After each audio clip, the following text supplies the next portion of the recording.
Hey y'all, and welcome back to the pod. Today we're going to be looking at BJ Novak's 2014 The Book with No Pictures. And if BJ Novak's name sounds familiar to you, it's because he is a famous actor from the American version of The Office. And if you know me, or if you've been listening for a while, you probably know that I am pretty well against celebrities in most spaces that are outside of their lane. We don't, for instance, need Joanna Gaines to be rewriting Emily Winfield Martin's All the Wonderful Things That You'll Be. We don't need a celebrity podcast about literally everything. We don't need wrestling celebrities running the Department of Education. And after seeing Max von Sydow and Minority Report, I'm not even sure that we need celebrities in movies anymore. The reason for this, for me, is pretty simple. There is only so much space in this world. There's only so much oxygen in these worlds. And celebrities take up that oxygen very quickly, making it very hard for other folks who have wonderful ideas and a lot of passion to breathe. Nevertheless, we're going to look at BJ Novak's book today because it is quite good, and I think it had a lot of passion and intent behind it, and I'm super excited to look at it with you folks, so catch me after the break. Welcome to Toddling the Stacks, a human-produced children's literature podcast for adults. I'm your host, Sean, an award-winning educator with a PhD from Princeton English. In my professional life, I think a lot about the Victorian, the environmental humanities, and the history of the book. But in my personal life, I'm the father of a toddler, and she reads hundreds of books a year. She's taught me that everyone should be reading picture books, and this podcast will show you why. So I want to set the scene for you guys. The year is 2010, and the New York Times has just published an article called Picture Books No Longer a Staple for Children. In this article, they talk about declining sales in the category, and as a result of those declining sales, the declining amount of space that is available to picture books in brick-and-mortar stores. This isn't the category at large. Certain authors like Maurice Sendak, Where the Wild Things Are, Dr. Seuss, these are all still holding strong, but other picture books are being ordered and being sent back without having a second glance. And the article, through its interviews with bookstore owners and others, places the blame for this on parents for pushing chapter books on their children before they're ready for them and just sort of ignoring the category of picture books as being immature altogether. This, they say, is part of the general push of pushing children into college and getting their kids ready for Harvard the moment they're out of the womb. Now, this may be true, it may not be true, but the article goes on to interview other people who suggest that they're seeing chapter books such as the Phantom Tollbooth even being hoisted on children at a very young age, so that it's not enough that we're eclipsing picture books completely, but we're also looking to get into much longer picture books before children are ready. The following year, 2011, Sophie Blackall, among 21 other author-illustrators, signed a manifesto that they called the Picture Book Proclamation. I'm going to link to this in the show notes, but I'm also just going to read it to you because it's not that long and I think it's pretty instructive for us. It starts off in bold letters, proclamation being bugled out, and goes on to say, "We are tired of hearing the picture book is in trouble and tired of pretending it is not. And so we believe, 1, imitation, laziness, and timidity are poisoning a great art form. A picture book should be fresh, honest, piquant, and beautiful. Children's books merit grown-up conversation." They were anticipating this podcast, folks. But grown-up conversations don't mean asking kids to leave the room. We write for children, adults who read with children, and adults who simply enjoy children's books in that order. We should know our history, and we must cease writing the same book again and again. We need a more robust criticism to keep us original. The line between author and illustrator is irrelevant. The line between moral and meaning is paramount. It is right that anything a child sees, feels, or thinks be our grist. That's a heck of a sentence. Picture books are a form, not a genre. That's an interesting sentence. Good design fosters good reading. Picture books look best when their covers face outward. The tidy ending is often dishonest. And even books meant to put kids to sleep should give them strange dreams. In turn, we condemn the term kid-friendly, convention as crutch, glossy paper as default, and thank God for that, and the amnesiacs who treasure unruly classics while praising the bland today. That's a damning sentence. We declare every day we make new children. Let us also make new children's books. While this takes the form of manifesto at large, we've seen lots of these throughout the course of literary history, right? It really is surprising to me the amount of onus that it places on picture book writers and creators and illustrators, essentially blaming them for this problem of the picture book being in trouble. So there's no disagreement that something is going on here with picture book sales that reflects a sort of disease amongst the picture book itself. The source of that, though, if we consider this just to be a dialogue between the New York Times article and booksellers and these creators as represented by this proclamation, then we see two sides of problem. The first being consumers and the second being creators. Now, I was a grocery store manager at the time that all of this was going down, and so no one bothered to ask me about it. But if they had, I probably would have suggested to them that people are easier to blame than the structures they've created, and that those structures are often uncritical and have come to be through accretion rather than through thoughtful and intentional act. And that often those structures, and I'm looking at capitalism writ large here, wield more power than people themselves do, despite having been created by people. If you ask me, picture books were failing because power was centralized in a few large publishing houses. This is still the case. If we look at the top selling books today, they are almost exclusively represented by the large publishing houses. Very few independent firms make it through in the picture book world. Those publishing houses are highly risk adverse. And this is because printing is a speculative industry. And what do I mean by that? This has been true for printing since the dawn of printing. And what it means simply is this. If you want to print a book and you want to sell a book, you have first to somehow account for paying the author, illustrator. You have to account for the whole entire process through which that book gets itself into a printing house to begin with. Then you have to pay for all the hands that will touch this production from the moment that it begins to transform from a manuscript into a finished codex.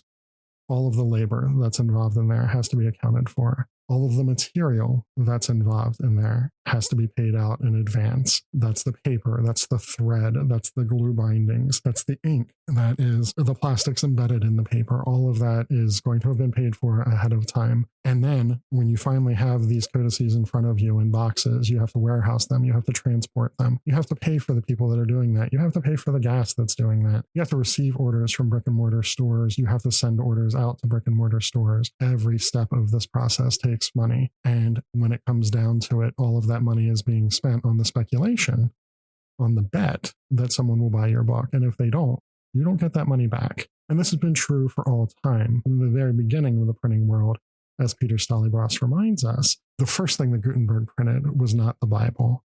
The first thing that Gutenberg printed was indulgences for the Catholic Church, these pieces of paper that the church used as fundraising opportunities for the Crusades, where they literally gave people time off from purgatory in exchange for money and sealed that deal with these pre-printed forms.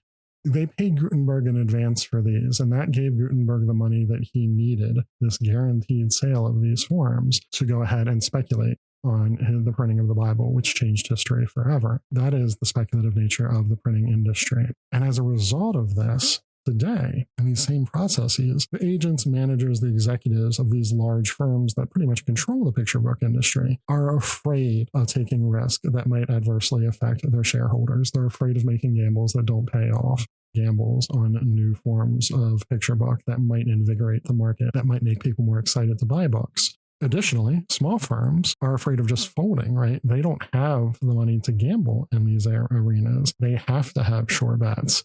They don't have the margins that they need to take on risk. And so this, I think, is the site of the problem. The market forces are going to consistently push us to do more of the same, more of the same, more of the same. And this is precisely the sort of thing that like Adorno and Horkheimer are talking about in the culture industry, right? That everything has to eventually be streamlined into sameness. And so the ultimate problem here is, in my mind, not the parent, who will surely buy picture books if there is excitement about picture books in the world. And it's not the creators either, because we can go into any social media space right now and find thousands of creators who are looking to get heard. There are absolutely amazing folks in this space who are dying for a contract and who just can't get heard by an agent. It's not the creators that are at fault here either. The problem is the institution of publishing. The problem is capital that is preventing innovation in this space. And of course, this isn't the first time that a kind of literature or literature at large or even reading at large has been declared dead. The Atlantic, literally, just not last month, but the month before, declared the age of reading dead on its cover. And it's part of a cycle that evokes a response that invigorates and disrupts. And in that disruption, new meaning, new art forms, new styles, new genres are born. We have the old, we have the new, the brash and the bold. We have the conflict between the two of them. And we have new meaning being made from true visionary artists. And in the conflict with the old art and the interstitial spaces between, we have new meaning being made. We have new types of art being made. And the ripples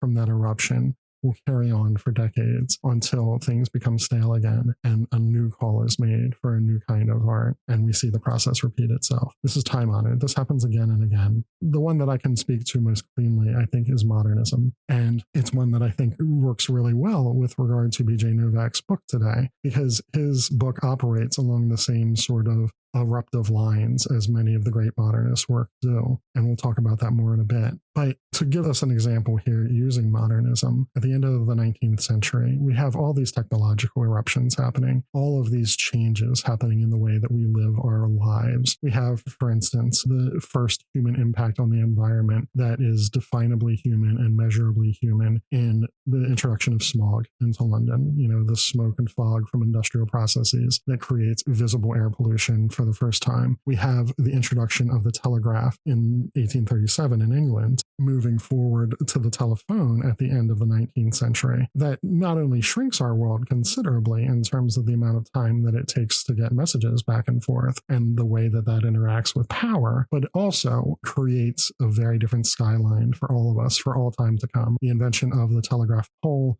which moves on then to the telephone pole, will change the skylines of cities throughout the world, of rural spaces throughout the world forever. The introduction of these technologies is just one example of the many ways that we start to see technology infiltrate the everyday human life. You have all of these mechanical processes from the Industrial Revolution, changing the nature of work itself, changing our relationship with the products that we create. In this classic discussion of Gemeinschaft versus Gesellschaft communities, of what kind of pride we can take in the nature of our work, the danger of the work that we do. And that interface with technology creates a lot of anxiety around the sight of the human that might feel familiar to us today and should feel familiar to us today, that begins to show itself in art. And there's a lot of that. And then on top of that, there is, of course, World War I, the war to end all wars, as it was called at the time, if only they'd known. And the absolute inhumanity of that war, the death numbers of that war, which when you take into account the 1918 influenza plague, and just become unbelievable, ununderstandable at a human scale. And that all lumps into this anxiety. And there's this general sense at the turn of the century and just shortly beyond into the 1918s or the 1920s that something has irrevocably changed about the nature of the human that makes traditional forms of art incapable of expressing the nature of humanity, of expressing human beauty, expressing human feelings. Often we talk about this in terms of Yeats's The Second Coming poem, this notion from that poem of the falcon going in increasingly widening gyres from its master until things fall apart and the center cannot hold and mere anarchy is loosed upon the world. Modernism is that moment of the traditional structures of control collapsing into quote unquote mere anarchy, and the moment of coming to terms with what will come after that. We see it often described in terms of diswords, dismay, discord, disarray, and disease. But there's also an excitement in this moment about what we do with the pieces. How do we pick up the pieces and go home? there's some real agency involved in creating new art forms to address this moment. And we see this exact same kind of literary manifesto emerge. We see it in surrealism, we see it in Dada, we see it over and over again. And many of them read exactly in the same way that the Picture Book Proclamation does, with creators taking control of their art form, seeing themselves as forgers of new meaning, and placing blame in very strong, verdant terms on individual actors and in forces, and pointing towards a new way forward. One of the things that comes out of this, of course, is stream of consciousness in the modernist novel. And in that moment, we see in literature the recognition that the novel, which is a form that has come to take complete control in the 19th century in a way that I think makes it kind of invisible today. I think people are confused when we talk about things being forms other than the novel. We don't recognize that the novel, by its very name, was once something new. The novel, for its entire period of ascendancy, has been predicated on human interiority.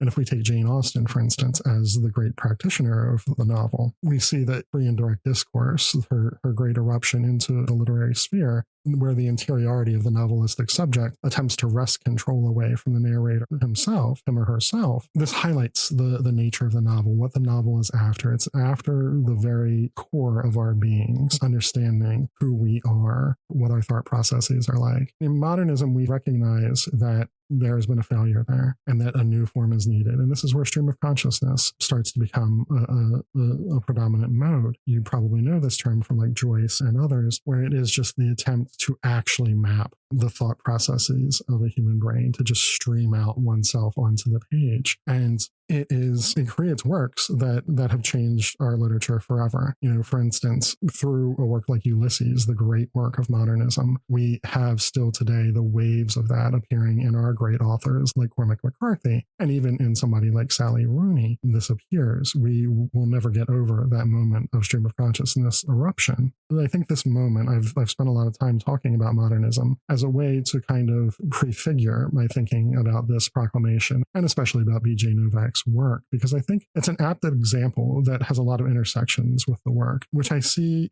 and you're going to laugh at this too. I know that I always do these really overblown analogies, but I see it as its kind of own Ulysses or own Shenandoah. It's not on that stage because modernism, as we've discussed, changes all art forever afterwards, and things like architecture and food. Its impacts are on all facets of human life. And we're just talking strictly about picture books here. But in the sense that Ulysses is a single work that creates change that must ripple on throughout afterwards, and that creates confrontation with old forms, that is precisely what Novak's work is doing. And why? Let's talk about that. First, I have to tell you what the book is. So this is 2014, B.J. Novak's The Book with No Pictures. And when you get it, it'll just tell you that right on the cover. It looks like a picture book. It sounds like a picture book. It smells like a picture book. It quacks like a picture book. You open it up and it says, "This is a book with no pictures."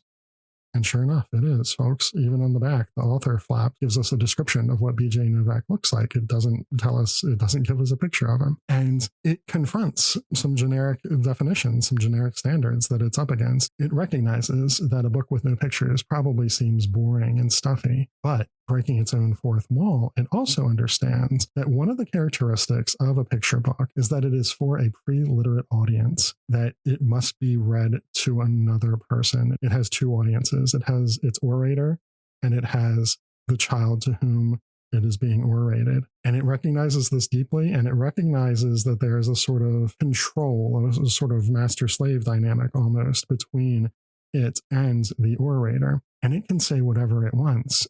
And the orator has to repeat it, no matter how silly it is, no matter how strange it is. And it even goes so far as to ventriloquize the orator's objections, so that if the orator gets frustrated with the book, well, that's actually part of the novel too. It contains language like, do I really have to read this? Is this book serious? Is this book just a trick? And the things that it makes you do are fun experiments. One of the things is a song that just goes, glug, glug, glug, my face is a bug. I eat ants for breakfast right off the rug. One of the pages is just a series of onomatopoeias and random sounds that you have to decide for yourself how to orate this sort of increasingly chaotic and nonsensical attack on the orator who just has to do these things to the child's delight. And this is the entire book. It congratulates the child on having chosen this book, on having the acumen to understand the generic convention that requires their adult to say whatever this book says. You're one of the smartest kids out there because you know this is the book that makes adults say silly things. That's what this book is. And I see it as a really bold experiment in style and form. It presents as a picture book. And in doing so, it recognizes that the picture book is just the genre or the form we call those books that are for pre-literate readers. As far as I know, there's nothing else. And yet it refuses the conventions of the genre. It refuses pictures. The name is in there, picture book, and it says no to them. So this is one, the experiment in form. And then the experiment in style as well. It changes the shapes and sizes of words that affect meaning in the way that visual media also does. And what I mean by that is, like, for instance, you will learn that larger words are meant to be yelled, but then you also have to try to figure out in this process, like, is a green word different from a red word? How might a blue word be said? These are all things that must be orated in some way. And so while it denies the visual, it adds a visual component to the verbal, and it changes that signifier into its own kind of visual medium in a way that I think is super interesting. A lot of readers will probably never think about that, but I did think about it quite a lot. Like, does the blue word get said differently for some reason? And it just invited a lot of analysis in that way. And because of all that, it's going to require a kind of experimentation within yourself that will invariably create different results each time you read it, let alone each time that it's read to a child. We can go on YouTube and we can find Goodnight Moon from 30 different read aloud YouTube sites. Each one of those will be largely the same. This book, I can't even read it the same way twice myself, let alone how is it being read to the kid down the street by his father, who has a completely different background than I do. This, for me, starts to get into that moment of stream of consciousness that we talked about. And let me explain that a little bit. The stream of consciousness, as with most modern literature, requires quite a lot of the reader because it is asking us to follow along with an interiority that is not our own, with something that is akin to us and that it's human, but something that just flits in different ways. And we have to move along with it. And a lot of time that requires us making our own meaning. And it requires a performance of us, of understanding and trying to think through things and tease things out. People often say that Ulysses gets better each time you read it, at the same time as most people will tap out at 3 times, even the most avid readers, right? But these are books that require that meaning be supplied by you in some way, that meaning be created by you in some way. It requires a performance, and it requires interaction with the text. You cannot be passive here. You have to grapple with this text to come through with it. And you'll learn this very quickly. My wife, Julie, sat down to read this to Adeline because I thought that she would love it. And she started reading it, looked at me, looked at Adeline and said, Dada's going to have to read this one to you. I'm not good at this sort of thing. And I realized after we looked at it why, you need to read this beforehand. You need to prepare yourself for this beforehand because the amount of interaction that is required is intense. It also requires that you accept humor in something that is serious about itself as an art form. And this is another one of those things that might feel strained because we're not used to talking about picture books as a serious art form. But if you're this far into the podcast, I assume that you're with me on this premise. One of the things that we have to accept in picture books is humor. And that is one of the things that I think undercuts their argument as being serious art. But here's the rub with that. You would be hard-pressed to find any serious academic and any serious artist who fails to put Ulysses fairly high on their list of the great works of art. Certainly it is a monument to human knowledge. It is a monument to human achievement. You can hate it and still believe that, as many people do, as honestly I think most of my students have when I've taught it. Yet Ulysses is deeply comedic at its core. It is hilarious. It is obsessed with bathos at many points in ways that will make, stuffy highbrow readers uncomfortable. And certainly one of the things that caused it to become deeply embroiled in questions of book banning. And this is precisely what is happening here as well. This is a serious text that is attempting to create something new in the form and genre of picture books, even as it instills a great deal of humor and just refuses to be weighed down in serious conversations. Too often when we talk about the serious picture book and the good, high quality picture book, we're talking about things like Gilbert and the Apple or Robert McCluskey's One Morning in Maine, Our Time of Wonder, the books that are deeply invested in life and the fabric of meaning. And much like The Modernist Turn, this picture book by B.J. Novak refuses that. This is about humor. And like Ulysses, we have to think about what comes after this. Because Ulysses is a book that can be written once, right? You do much more of this and problems start to arise. And you can't really repeat this lightning in a bottle moment.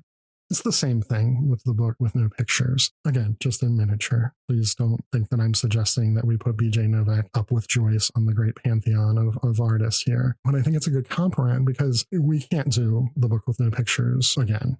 Yes, we've recognized that you will say whatever is in this book, but even within this book, that novelty wears off. There is only so much you can get the orator to say before it becomes just more of the same.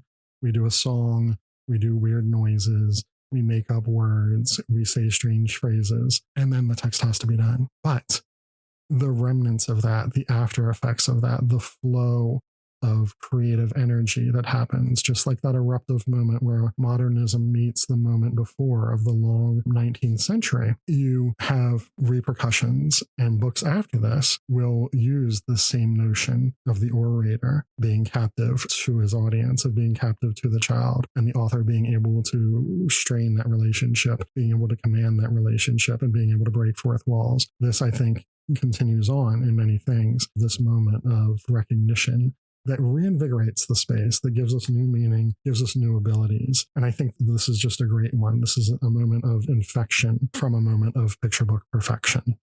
As far as Addie's reaction to this, listen, if I'm reviewing this book, obviously you know that I think you should read it. I'm willing to bet for this one that you should just go out and buy it. She could not breathe for laughing the first time that we read it. And it's been that way for a few nights in a row. This is something that you might expect might lose its power over time. But like Ulysses, as it becomes more familiar, it seems to become somehow funnier. It's already on order from our local bookstore. She's just wandering around the house screaming boo boo butt. And I'm sure that your child will be as well. So I hope that you give this one a shot, even if you think that I'm being completely absurd with this comparison to modernism. As always, thanks for listening. Stay safe, get your kids to the library, and keep on reading together. Bye, y'all.